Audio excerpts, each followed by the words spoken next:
कि तेजस्वी के बिना सुधार ना होई, हो सुधार ना होई। अरे दिया दिया ब्यास ए भाई लालू बिना चालू ई बिहार ना होई।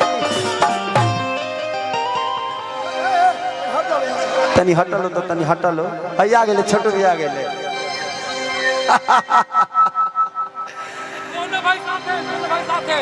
दोनों भाई साथ है ठीक है। हमनी के भाग साथ ही बनी जा, हमनी के भाग नहीं बनी जा।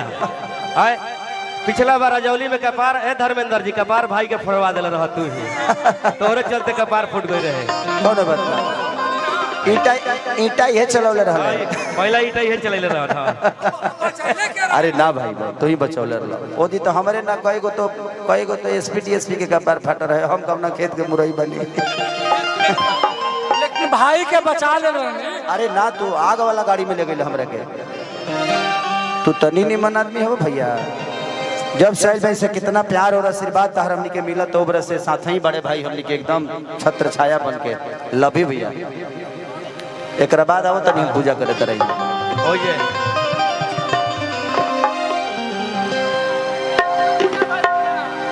कि नाही बेचाई बाल हो, अरे कि नहीं बेचाई आलू हो, कि तेजस्वी के बिना सुधार ना होई, हो सुधार ना होई। तय भाई लालू बिना चालू ई बिहार ना होई। भाई लालू बिना चालू ई बिहार ना होई। नहीं बेचाई आलू नहीं बेचाई बालू,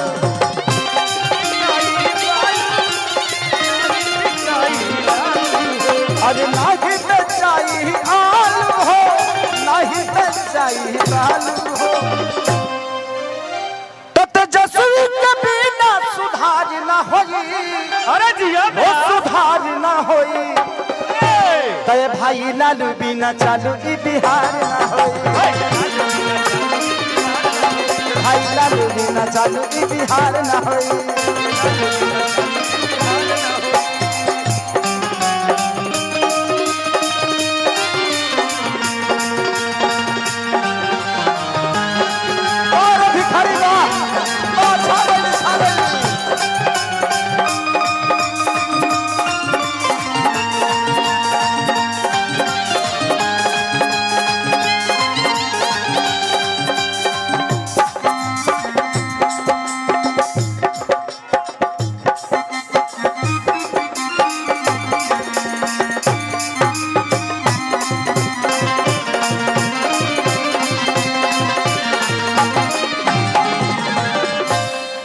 कि केतना नेता चाल गईले कके प्रयास के, कि चालू नहीं कर पवले भैया विकास के। कौन विकास जब 17 महीने में तेजस्वी यादव दिखा के गईले उहे विकास। कि जवन तेजस्वी यादव करे ले वादा दे दे हल नौकरी 2 लाख से ज्यादा। कि दोसर में 10 प्रयास ना होई, प्रयास ना होई। तय भाई लालू बिना चालू ई बिहार ना होई। भाई लालू बिना चालू ई बिहार ना होई। भाई लालू बिना चालू ई बिहार ना होई। लालू बिना चालू ई बिहार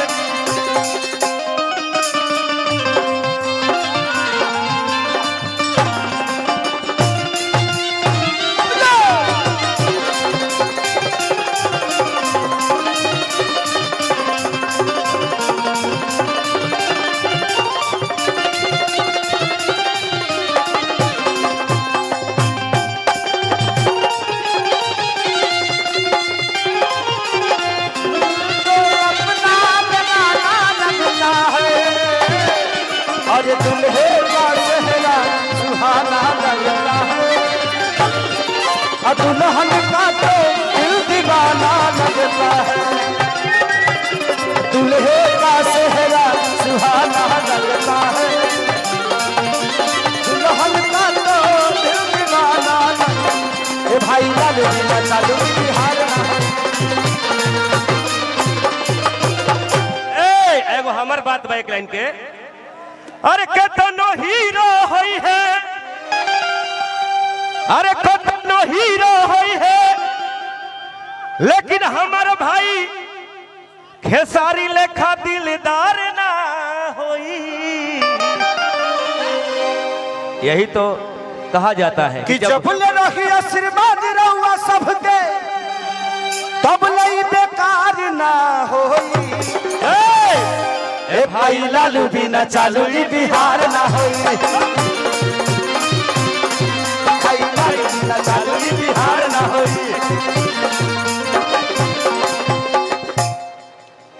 कि सोच समझ के दी अपन रहुरा मत के, ना तो विरोधी रोक दी विजय रथ के।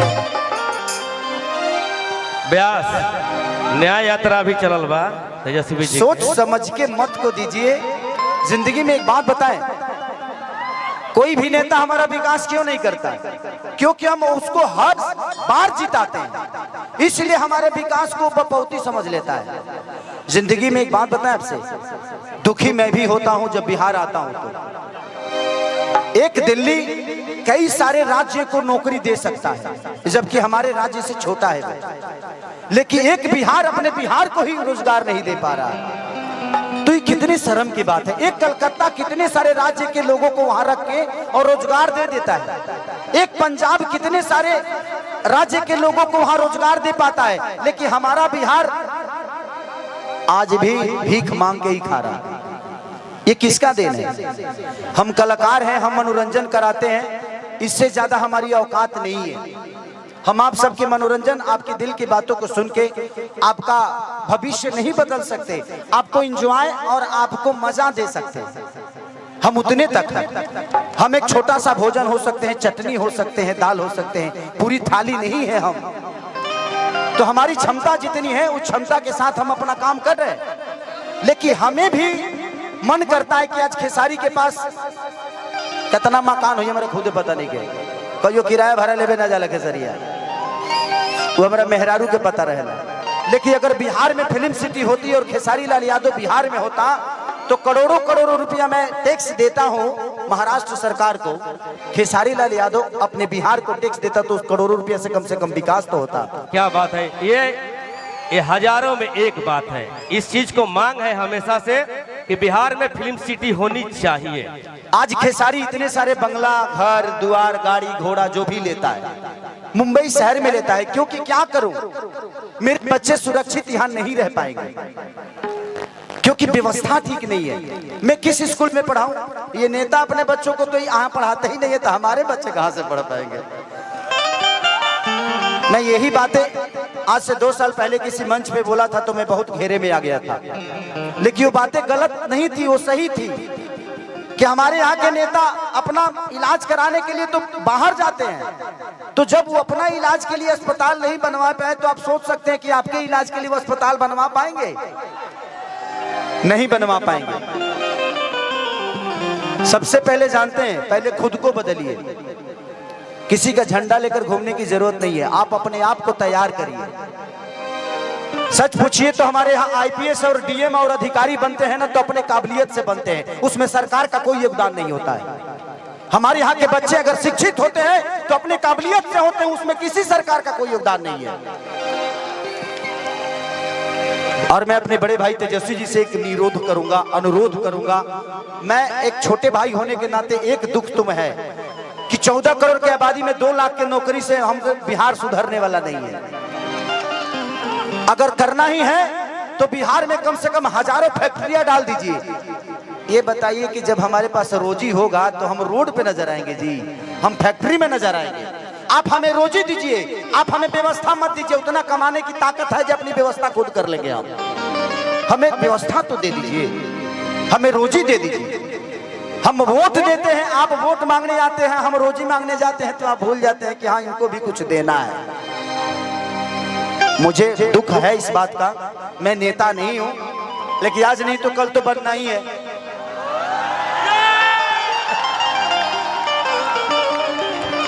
आज नहीं बन रहा हूं क्योंकि मुझे पता है कि व्यवस्था एक खेसारी के बदलने से व्यवस्था नहीं सुधरेगी।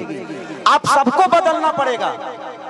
बदलाव ऐसी चीज होती है, बदलाव ऐसी चीज होती है कि हर उस नेता को डर रहता है कि इस बार अगर विकास नहीं करेंगे तो अगले बार ये लोग वोट नहीं देगा। इसलिए हर 5 साल पे बदल दीजिए। जहां जहां बदलाव हुआ है वहां वहां विकास हुआ है। उनके अंदर अपना डर पैदा करिए कि तुम नहीं करेगा मेरे लिए, हम तुम्हारे लिए वोट नहीं देंगे, चाहे वो आपके अपने जात का ही नेता क्यों ना हो, क्योंकि जात पेट नहीं भरता है। आप कमाते हो तब आपके बच्चों का पेट भरता है। इसलिए मैं कह रहा हूं कि देखिए, हम अगर समाज में हैं तो हमें जात से उठ के जो हमारे लिए अच्छा है। आज तेजस्वी जी 17 महीने में जो काम किए तो हमारे लिए वो अच्छा है ना।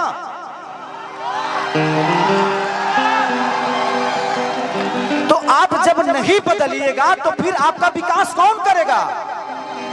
परिवार में जब एक आदमी का विरोध होता है ना तो हर आदमी कमाना शुरू कर देता है।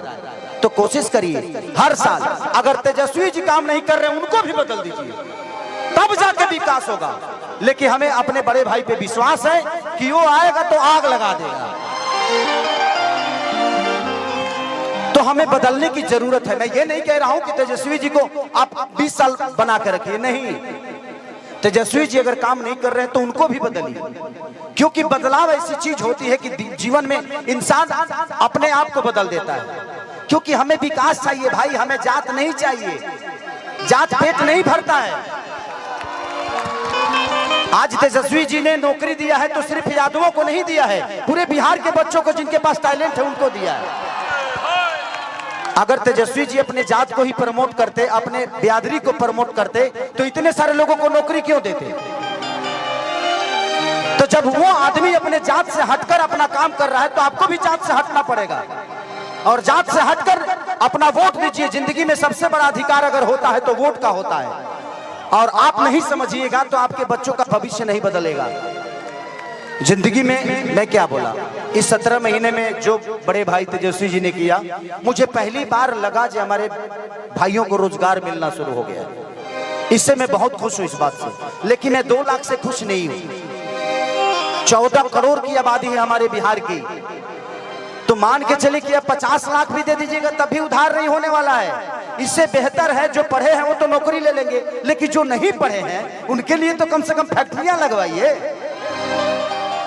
ताकि वो भी अपने घर के बच्चों को पाल सके, अपने बच्चों को भविष्य सोच सके। तो दिल से दुआ है उस भाई के लिए कि उस भाई ने कम से कम 2 लाख लोगों को एक रोजगार तो दे दिया। रोजगार तो मिल गई, लेकिन तनख्वाह मिली कि नहीं कर गारंटी नहीं है।